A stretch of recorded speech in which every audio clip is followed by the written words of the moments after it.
What is going on today, YouTube family? Welcome back to the channel.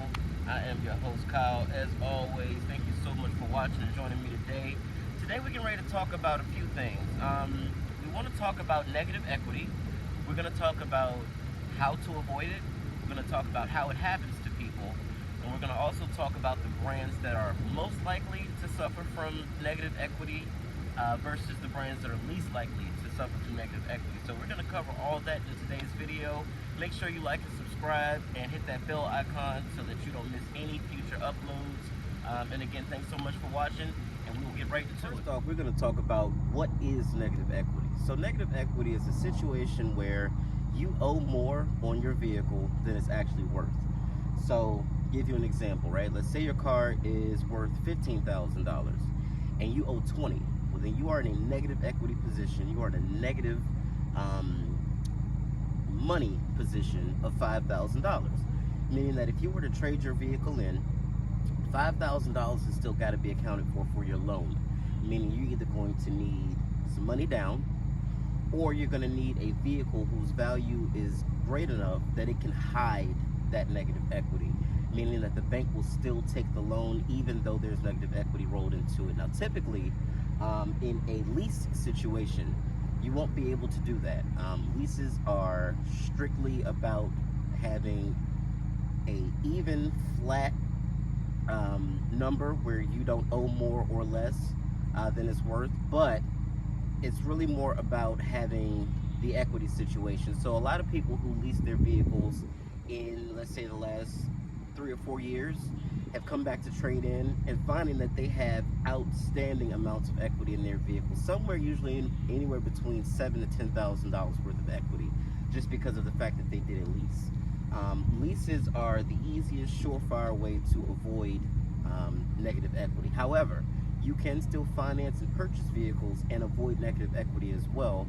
And the way that you do that is to buy a vehicle that has a great resale value, or a brand that is known for having great resale value and holding its value. So we're talking about our brands like Honda, Acura, Lexus, Toyota.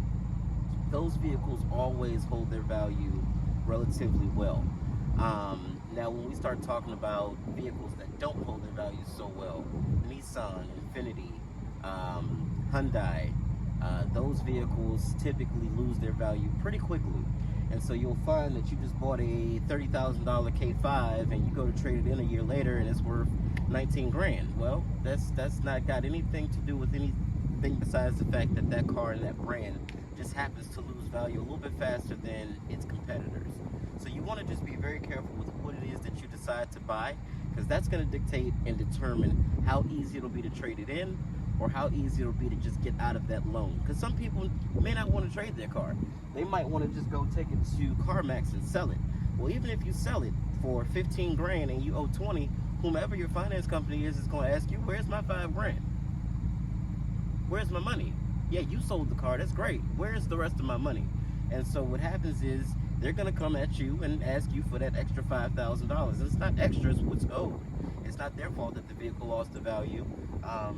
Nor is it yours, but they have to be made whole. Just like if you give me a loan of $500 and I give you back $450, you have every right to ask me, where's my other $50? Because you gave me $500, not $450. So that's how that sort of goes, guys. You want to avoid cars that lose value super quick. Again, Hyundai, Infinitis, Nissans, Maserati. I know that sounds crazy to you because you're like, that's a premium, super sporty, you know, well-established brand everybody knows. Yeah, well, anybody that's bought one of those four-door Ghiblis knows for a fact they lose value. Those things can, and the Quattroporte as well, so you can get those things well past the $100,000 mark, and you can find them with not that many miles on the used market, a few years old, and I've seen them go anywhere between high 30s, mid 40s, low 50s if it's got super low miles. But it's certain cars that you just don't even waste your time with unless you plan on keeping it until either you or it dies. Like, because otherwise it's nothing you can do to get out of it because of the negative equity situation that you'll probably be in, at least for the first 4 or 5 years until you pay your way from under it. So again, avoid those brands that have vehicles that lose value very fast. Now, you say, how do you know if a vehicle is losing value very fast? If you go to a dealership and they are offering you $4, $5, $6,000 off the MSRP as a rebate, that is not somebody just saying, I like you so much that I want to give you almost 10 grand just cause, just why not? Because it's something I feel like doing today. Nobody does that, right? And everything that glitters is certainly not gold. So please don't be fooled into thinking, okay, I've got 5 grand negative equity, it's a 6 grand rebate, I'm gonna have $1,000 extra to put that. That is technically how it's supposed to work. However, what you're really doing is taking the car from a manufacturer that says, this car already, before we title and register it to you, has already lost at least $6,000 to $7,000, maybe even $8,000 worth of value. We're going to give you this rebate to kind of supplement that blow and help you out a little bit.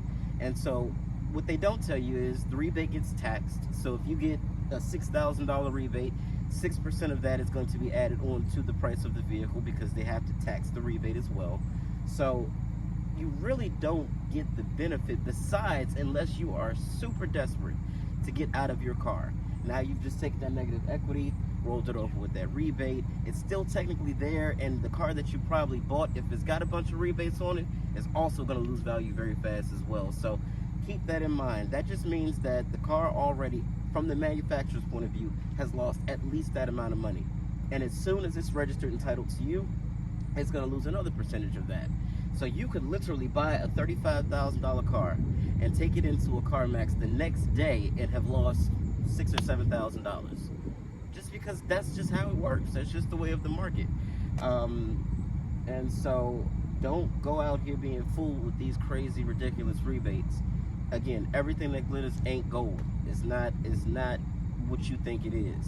And another brand, for example, that loses value so bad, Chrysler. Chryslers lose value horrendously. Now, because of the market, everything has found value all of a sudden, and so people are asking crazy prices for Challengers and Chargers, whether they're Scat Packs or Hellcats. I think I saw a V6 SXT Plus for $45,000, and that almost made me shit myself with laughter. I was like, 45 grand? When I worked at Dodge, you could get a damn near, fully loaded Scat Pack with everything that you would want, even the shaker hood, and I think those were like 46, maybe 47. You telling me a V6 3.6 Pentastar, 290 horsepower, whatever it is now, they detuned it again, 45 grand? Yeah, y'all smoking the fucking kneecaps off of camels. Y'all gotta knock that shit off at Dodge. Y'all gotta knock it off. Ain't nobody paying that shit for no damn V6. And if they do, more power to the person that sold it. And another thing while we on the topic of it, consumers. You guys, some of you guys get it, some of you guys don't. For